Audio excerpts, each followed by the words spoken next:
This weekend, HBO aired Confirmation. It's the story of Clarence Thomas and Anita Hill. And in the 1991 confirmation hearings for Clarence Thomas to become a member of the Supreme Court. The I don't know if you remember. I don't know if any of you are old enough, but I remember it. I was very young, but I remember how it was a flashpoint in America. Everybody was consumed by it.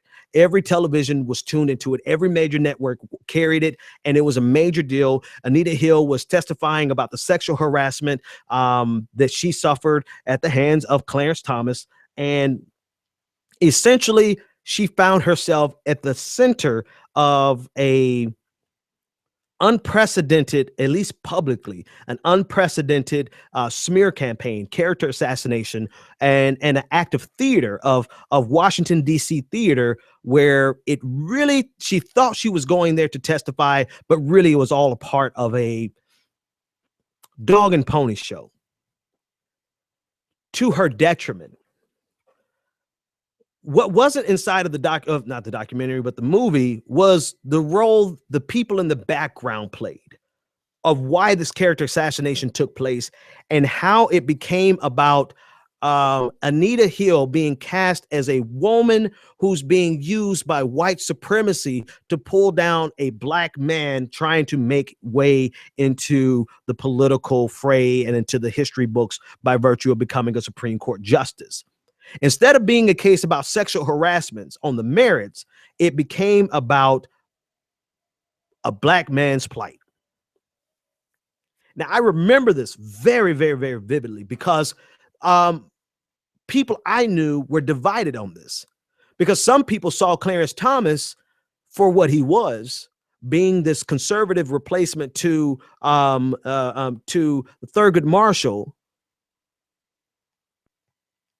who was a threat to some of the very same progress that Marshall actually instituted or was a part of. People saw him for what he's worth, but then there was an entire segment of the black community that bought into the narrative of Anita Hill being used by white people to destroy a black man. And I bring this up because at the epicenter of this trial was a young man by the name of David Brock.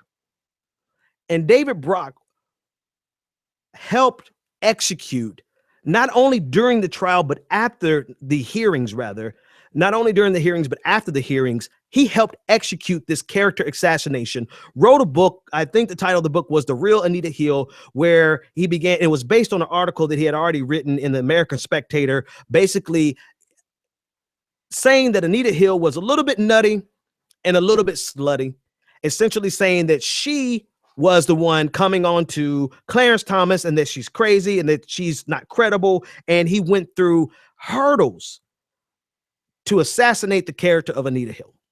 Why is this relevant? Because David Brock is still on the scene.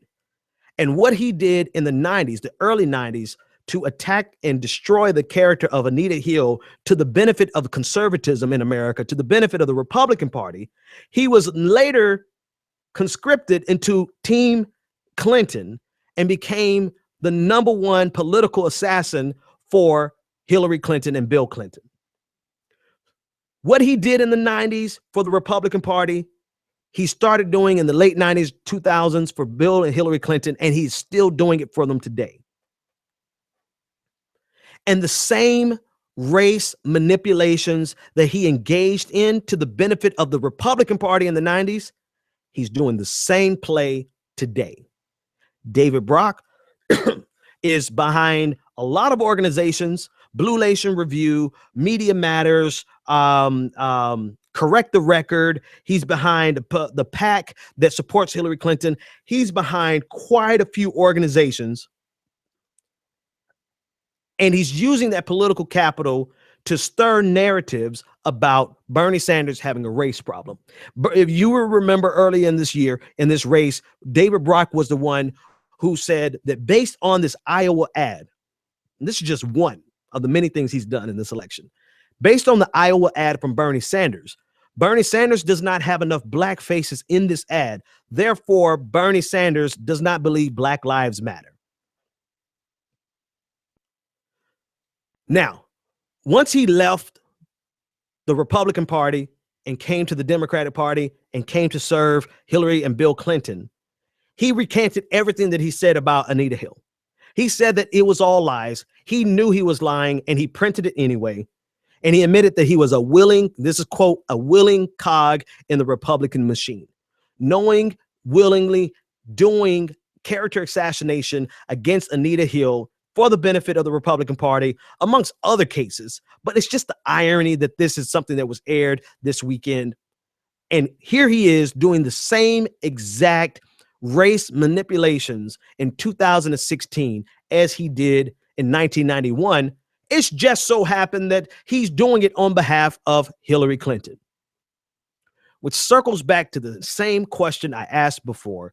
Is it okay when we do it? Better yet, the better question is it only bad when Republicans do it?